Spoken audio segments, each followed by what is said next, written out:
This is from your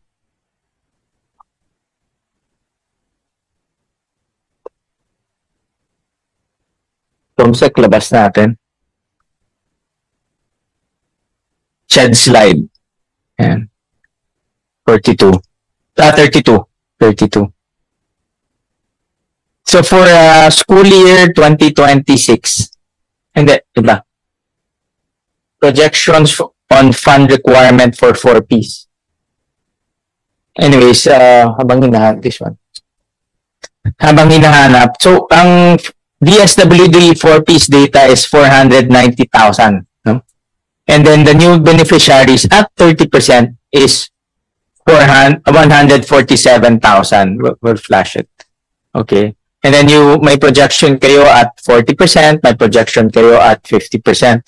Kami, we projected it at ayan. Ito yung ito yung sa inyong slide, no? So assuming ang new beneficiaries at 30%, ang kakailanganin natin ngayon nasa 27,000 tayo, no? Tama ba? No, for private for in 60,000. Mr. Chair, that's the previous rate. That's the previous, yes, for private. But the projection here we peg it for the private, Mr. Chair. We did not. I mean that the projection here for the rate is that we use the rate now for the private for the private, Mr. Chair, the 27. 27 kasi yan yung current Tama. So we'll use that first for now. No? We'll use the 27. So for 4Ps and listahanan next year in projection natin, magkano ang kakailanganin natin? Yes. Yes, for kanina na-discuss na yan, but I want to reiterate it again. Assumption that papasok lahat ang 490,000 at the current rate na 20,000 for state university and colleges per year and 27,000 for PNSL, we will be needing 6.6 billion na nandito po.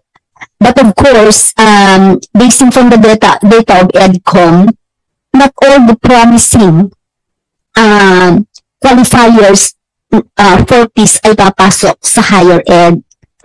And then EDCOM defines several reasons. Number one, hindi nila alam na they are qualified. So kung ikaw ay walang pera, hindi ka na papasok. So we set the projection, that's why we submitted the data.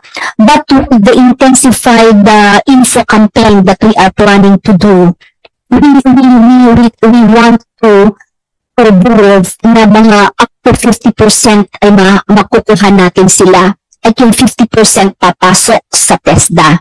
So it is our goal na lahat itong qualifiers na ito na 40s ay papasok sa college or sa TESDA po.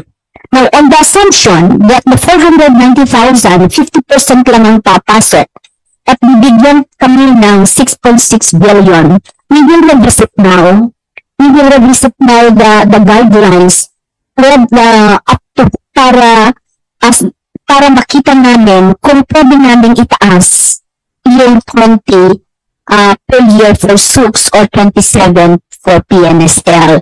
Kasi ngayon po, medyo hindi kami makapag-project as to the request of the lower house na itataas namin ng 60.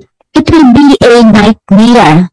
Sobrang dumadami yung estudyante at committed natin sa 60. Parang sobrang madaming kinakailangan. Ito, let's take it. Itong number ang kunin natin yan for 2026. So DSWD data for Ps is 490,000 families. At 30% beneficiaries, no, 147. So yan ang, assuming yan ang target natin. Or ang target nyo is 50%, no? Yeah.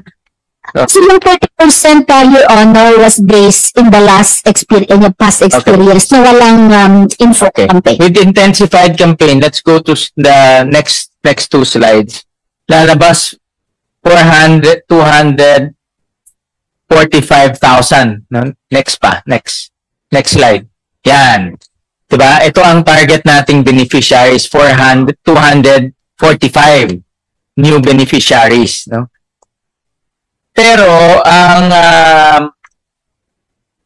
for next year, ang listahanan and 4Ps natin is only ilan to?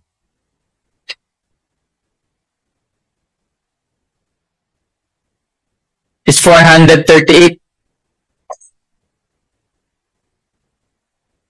Tama?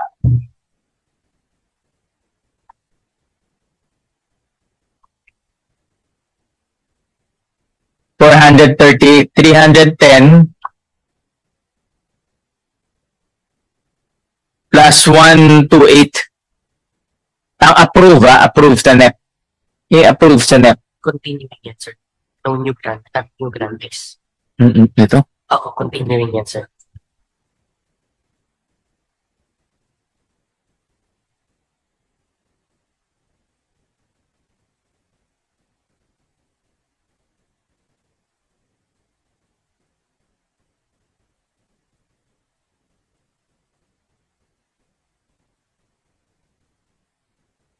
Can you go back to itong slide 31? Okay. Just to go back pa. One more. Yan, ito. So, ang 2026 na approve is 310 plus 128, correct? Yes. So, 438, no? Ang na-approve. Kanina, napakita natin at 50% is for 245, no? Ilan ang listahanan naman? Projection for listahanan. Yan 310. Pero dito, so kung titignan ng 4Ps dito, 128, kanina 245. At 50% po. At 50%. So may balance tayo ng 117. Tama? Kanina 245 at 50% eh. Opo. Diba? Pero dito nakaproject lang si 4Ps 128. Continuing yan. Paano yung bago? Okay. Saan yung bago? Sige po. Sige po. May I? Yes, go ahead. Okay. If you go to the fourth column, we can see here listahan continuing 310. And then this is broken down into 4Ps, TNSL, and ESGP. Now, in the next row, TDP, nakikita pa natin 474. Pero ang nabudgetan lang is 338,963. So, tapos, kaya ang itong 474 other land bodies ongoing enrolled TDP po. Kaya, 474,755 minus 338, may hindi na budgetan na 135,792. So, if we add that together, can you do it?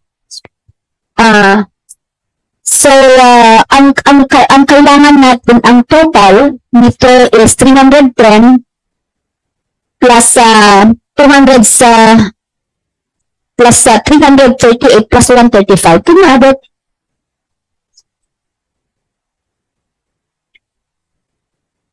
648. Para ma-clear. 648,000 po. Ang onboard, ongoing. Okay. 600. So, in other words, sa TDP, meron kang balance na 135. Tama? Okay. Fundan. Hindi na-fund natin. Yes. Yung, ano ang balance sa listahanan and sa 4Ps? Yun ang gusto kong malaman. Wala po. Mga ongoing, lahat na one bodies na ongoing ay accounted lahat. Yeah. Paano yung bago? Yung bago wala. Yun ang tanong ko, paano yung bago? Kaya nakalagay niya sa policy moving forward. Paano yung 245 kanina na bago, diba? Nandito po sa 490.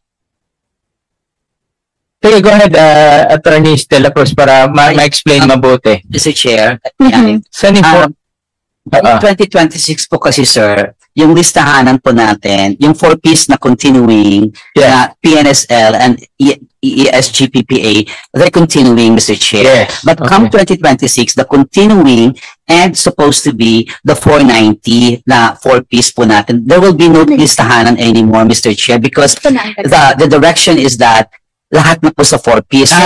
Okay. The 50%. So, na-merge na siya. Yes, Mr. Chair. Listahanan ng 4Ps na-merge na siya. Yes, okay. That's the recommendation of DSWD? Yes. Okay. Kasi wala na yatang listahanan ng program. Mr. Chair. Okay. So, 490 siya. Yan ang bago. So, pasok siya. Kanina pinakita niyong 245. Yes. So, pero ngayon ang binudget nyo is 290. So, sobra siya. Tama? Kung 50% nga is 245 eh. But ang binudget nyo is 290. Sorry, 490. Oh, bakit sobra? Ako, gusto ko sobra kasi 40%. Bakit? So, we are there.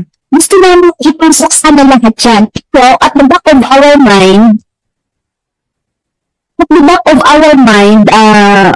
Your Honor, 490 at the current rate towards 6.6 billion. Pero we are mindful naman na hindi sila papasok. Kaya we peg to 490. On the assumption na 50% lang ang papasok, yung sobra niya, babalikan po namin para po itaas yung current rate. Doon po yung yung nanggagalingan nito.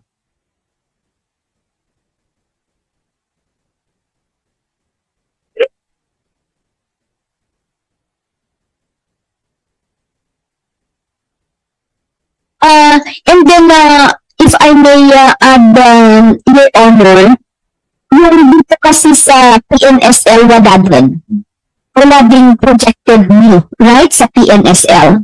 Walang PNSL, continue lang ang naka-budget. So, with the moving forward, yung sobra na dito sa 6.6, yun yung namin, with the new guidelines that we will be making, yun na lang, with So, in other words, based on this slide ninyo, yung 6.6 ang hindi na-fund. Tama? Ito po ay binigyan na if you can go to the next slide, noon sa Congress po, they gave all the 8.6 billion plus additional, nasaan na yan? Which is 25. Sa slide 25, sa slide 25,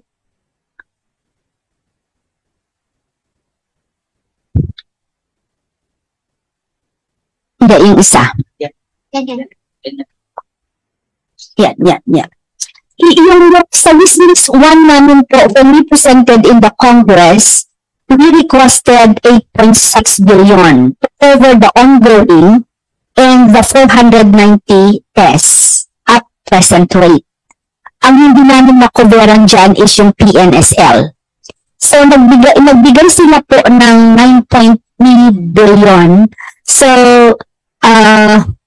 to cover new scholarship not included in the proposal na 6.6 billion. 9.3 minus 8.6. Iyan po. Let's go back to the slide kanina. So, para sa akin, ang pinakamahalaga dito ay yung 6.6. Diba? Kasi yan yung mga 490,000 na mga pinakamahirap na bata eh. Yun ang kumbaga dapat i-prioritize natin yan. So, if we will make an amendment, dapat i-prioritize natin yung 6.6. Kasi kung hindi, madi-displace natin yung 490,000 na bata. No? So that's the one of the priorities that we want to emphasize. Plus yung ano po, yung 135,000 na TDP continuing, these are one bodies na hindi rin na-covered sa NEP. Okay, all right.